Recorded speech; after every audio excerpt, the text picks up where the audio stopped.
안녕하세요. 김현우 행사입니다. 오늘은요, 2020년 11월부터 달라지는 건강보험료 부과 방식에 대해서 한번 말씀을 드려볼까 합니다. 올해 이제 주택임대소득과 관련해서 과세가 개편이 되었고, 2019년도 주택임대소득에 대해서 종합소득세 신고를 하셨을 거로 생각이 되는데요. 그런 분들은 건강보험료가 부과가 됩니다. 그래서 그와 관련된 내용을 한번 말씀드려보도록 할 건데요.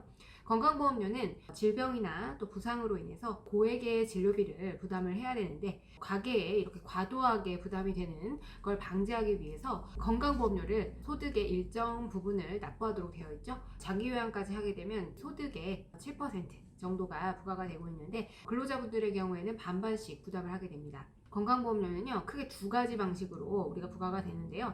직장가입자의 경우에는 근로자분들 4대 보험을 들고 있는 정규직에 해당이 되고요. 근로소득을 받으시는 분들이죠.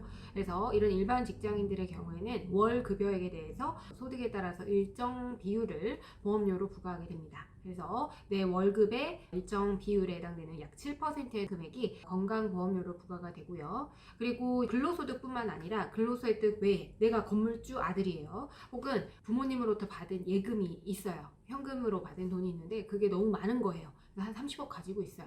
그렇게 되면 금융소득에 대해서 그러니까 이자와 배당만으로도 연간 2천만 원 이상이 발생하는 분들이 있으실 수 있거든요. 그런 분들의 경우에는 근로소득 외에 소득이 소득금액 기준입니다. 그래서 수익금액에서 필요경비를 차감한 비용을 차감한 금액이 소득금액이고요. 소득금액이 3,400만 원을 초과하게 되면 추가적으로 보험료가 정산됩니다. 자, 그 다음에 근로소득자가 아닌 분들은 어떻게 납부를 해야 되느냐? 그런 분들은 지역가입자로 건강보험료를 납부하게 됩니다. 그래서 직장가입자가 아니시게 되면 소득이나 재산 이런 것들을 참작해서 자동차 점수 등등등 그래서 건강보험공단에서 산정하는 부가요소별 점수를 합산한 금액에 점수당 보험료를 곱해서 계산한 금액이 세대 단위로 부과가 되는 방식이 바로 지역가입자에 해당이 됩니다. 그래서 대부분의 이제 사업자분들은 지역가입자로 이제 부과가 된다라고 보시면 되겠습니다. 이렇게 건강보험료는 각 개인들의 소득을 기준으로 부과가 되고 있는데요. 최근에 개정된 내용을 보게 되면 연수익 금액이 2천만 원 이하인 주택임대소득에 대해서는 기존에는 부과가 되지 않았었죠. 개정이 되면서 주택임대소득에 대해서 2019년도 소득에 대해서 2020년 5월 달에 종합소득세 신고를 하셨을 거고요. 이거에 대해서 이제 11월에 주택임대사업자의 건강보험료가 부과가 되게 됩니다. 그래서 주택임대사업자들의 건강보험료 부과 체계에 대해서 한번 알아보도록 할 건데요. 국세청에 신고된 소득을 기준으로 해서 소득세가 과세되는 그 과세소득을 기준으로 해서 건강보험료가 부과가 됩니다. 주택임대소득이 발생하신 분들도 당연히 건강보험료가 부과가 되고요. 연수입 2천만 원 이하인 주택임대소득의 경우에는 소득세를 신고할 때 종합과세 방식으로 할 건지 분리과세 방식으로 할 건지 이 두 가지를 선택할 수가 있는데 그거에 따라서 보험료 부과 방식의 차이가 발생하게 됩니다. 종합과세를 선택하게 되면 기존처럼 주택임대소득을 포함한 모든 종합과세 대상 소득을 기준으로 해서 건강보험료가 부과가 됩니다. 분리과세 방식을 선택하시게 되면 두 가지로 나뉘게 되는데 임대주택을 등록한 경우와 그렇지 않은 경우로 나뉘게 됩니다. 임대주택의 등록 요건에 따라서 또 필요경비와 기본공제 금액이 달라지게 되거든요. 그거에 따라서 세금이 달라지듯이 건보료도 마찬가지로 소득금액을 기준으로 해서 과세가 되는 거기 때문에 그리고 분리과세 할 때는 필요경비와 그 다음에 기본공제액을 차감한 후의 금액을 기준으로 해서 보험료가 부과됩니다. 세금과 마찬가지로요. 그래서 임대주택을 등록하게 되면 필요경비율이 60%고 기본공제액이 400만 원이 되겠죠. 이때 임대주택 등록은 세무서와 지방자치단체, 시군구청의 민간임대사업자로서 사업자 등록 두 가지를 한 경우를 의미하게 됩니다. 그래서 임대주택을 등록하게 되면 연수익 금액이 1,000만 원이 넘어야 세금이 부과되거든요. 그래서 보험료도 마찬가지로 연간 금액이 1,000만 원이 넘어야 보험료가 부과된다. 그 다음에 임대주택을 등록하지 않았다면 필요경비율과 기본공제금액 모두 다 낮아지게 되잖아요.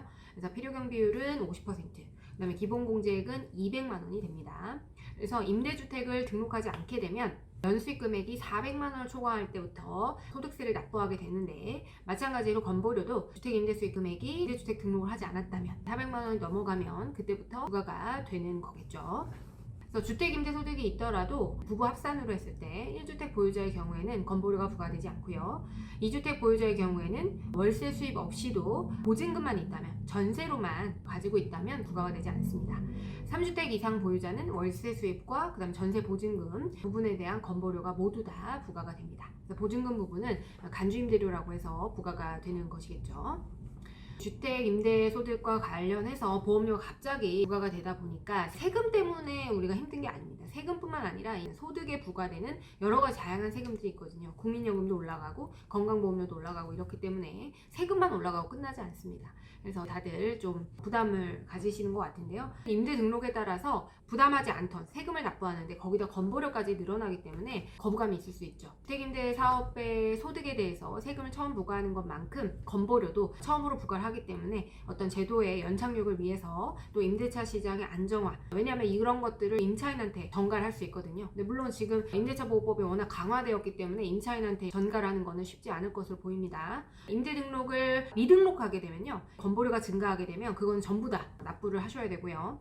반면에 임대주택으로 등록을 했다, 단기임대 4년짜리를 등록하게 되면 건보료 증가분이 있잖아요. 그 중에서 60%만 이번엔 부과를 한다고 합니다. 그리고 장기임대, 즉 8년짜리로 임대 등록을 하게 되면 건보료 증가분의 20%를 부과하게 된다고 하니까요. 차등으로 부과가 되니까 임대주택 미등록의 경우에는 전부 다 소득이 올라가서 건보료가 추가되는 금액만큼 전부 다 납부를 하셔야 된다. 그리고 기존에 주택임대소득에 대한 건보료가 부과가 되면서 자녀분들이 피부양자로 있다가 피부양자에서 지역가입자로 전환이 되시는 경우도 있겠죠. 피부양자에서 제외가 되는 경우에 임대 등록을 하지 않은 경우에도 건보료 증가분의 70%만 부과가 된다라고 합니다. 피부양자에서 이제 빠져나와서 다시 납부를 하시게 되는 분들은 임대 등록을 했으면 어떡하나, 다른 가입자와 동일합니다. 그래서 단기 임대 등록을 하시게 되면 건보료 증가분의 60%, 장기 임대 등록을 하시게 되면 건보료 증가분의 20%를 차등적으로 이제 부과를 한다라고 합니다. 그리고 연수익 금액이 2천만 원 이하인 금융소득에 대해서는 원래는 14%로 분리과세가 되었었잖아요. 근데 2019년도부터는 해당 소득분에 대해서 올해 11월부터 건보료가 부과됩니다.